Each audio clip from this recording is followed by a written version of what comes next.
Okay, this one's a fairly quick and easy little problem to do, but I wanted to talk mainly for this one about how we set up a problem in physics. These are some good habits to get your students to be doing as they're setting up and working into problems. So the first thing is diagrams as big and clear as possible. I'll be slightly hypocritical about it in this case because I'm working on a little bit of limited space on my tablet, but really I tend to say to students, in learning physics there's no such thing as wasted paper, because if you try and draw a tiny postage stamp diagram, you're going to end up confusing yourself and doing worse at physics. So it's worth taking the time and space to draw a decent sized diagram. So in this case, we've got our little chappie on the roof of a building with an unfeasibly long arm, or I don't know, a selfie stick maybe. He's going to throw the ball downward at an initial velocity of 0.8 meters per second. Sorry, that's a bit messy. 0.8 meters per second. So that's the first piece. We've actually also chosen downward as our positive direction by giving that a positive number. We've chosen that downward is positive. So that also means that the acceleration due to gravity is downward.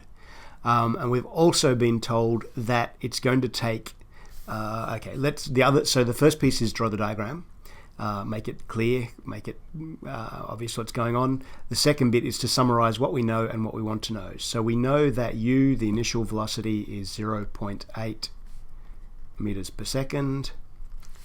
We know we're asked for v, the final velocity, and we don't know it. So the final velocity we're asked for. We know that the acceleration due to gravity, a, is going to be 9.8 meters per second squared. And I mentioned that that number is also positive because it's in the same direction as the initial velocity. We could have decided that upward was our positive direction and both those numbers would have been negative. But for this particular problem, it was more convenient. Remember that motion is relative, so it doesn't particularly matter which direction we choose as long as we're consistent about it. And what other piece of info have we been told? We've been told that t, the time from when it gets out of his hand to just before it hits the ground, because once it hits the ground it might bounce, it might sink into the surface, it might shatter. We don't really know what's going to happen, but just a fraction before it hits the ground, it took 0.32 seconds to get there, and we want to know how fast it's going. So let's think about the physics of the problem. It started heading downward at 0.8 meters per second. It's going to be going faster than that because it's also accelerating due to gravity. So it's not going to fall at constant velocity. It's going to accelerate. So we expect that it will be something higher than that. We're not quite sure precisely what it will be. So we've got a number of equations we could use, equations of motion that we've learned. V squared equals u squared plus 2as is one of those. S equals ut plus a half at squared, and v equals u plus at. So the students should have those at their disposal. There could be a formula sheet as well, and we'll have a formula sheet for our course that you can use as a ready reference, but those ones you'll probably use them so often in experiments and experiences that they just get memorized anyway, even if you don't really try to memorize them. But so once you've got your formula, you can say, all right, which of the bits do we have? Do we have an S? No, we don't. So neither of the ones that include an S are going to be very useful to us. We have a V in the sense that we want to know what V is, and we have a U, an A, and a T. So the logical one to use is going to be V equals U plus AT. Now, quite often we have to rearrange the equation to make the thing that we want the subject. In this case, we're lucky because the thing we want, which is V, is already the subject. So there's no rearrangement required. When there is rearrangement required, if we wanted T as the subject, for example, we would have to do some algebra and subtract U from both sides and divide both sides by A. There's a couple of ways of doing it. Some people prefer to substitute in all the values they've got and work with mostly numbers. Other people prefer to leave it and work with mostly pronumerals. Either approach will work, but be flexible. Recognize that your students will have different preferences around these. But in this case, we don't need any rearranging, so we can actually just substitute the values in because we already have what we want as the subject. So U 0.8 meters per second. Again, a lot of teachers will get the students to write all the units in.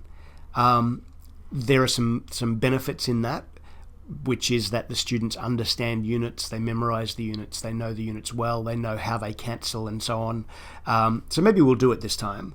But my personal preference is to not do it every time because it gets incredibly cumbersome. When you have long multi-line calculations, it can get quite annoying. So 0.8 meters per second equals A times T. So 9.8 meters per second squared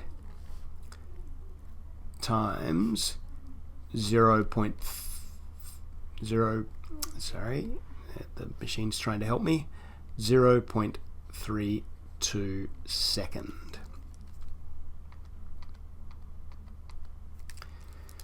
All right, and you can see that actual second times second to the minus 2 is going to cancel and giving you second to the minus 1.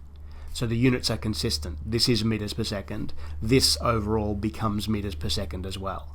And so our overall answer is going to be in terms of meters per second. So that's the benefit of including the units in the calculation, is that you can do that and check that your units are consistent. So in this case, that's going to end up adding up to, let me just double check the answer for reasons that will be obvious to a few people who got in early. So that's going to be 0.8, you can see at the bottom of the screen there, 0.8 plus 3.14, which looks awfully like pi, but that's really just coincidence. 3.14 is 3.94 meters per second overall.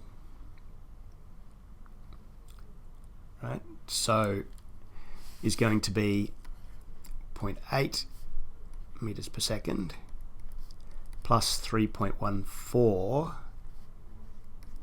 meters per second, the units are consistent, equals 3.94 meters per second. And that makes sense because it's a velocity that we're looking for. Right, so that's a relatively long time to go through a relatively short equation, but hopefully what I've also been doing is pointing out a few of the issues that we want to deal with students. And hopefully what I've also been showing is that there are legitimate differences of approach.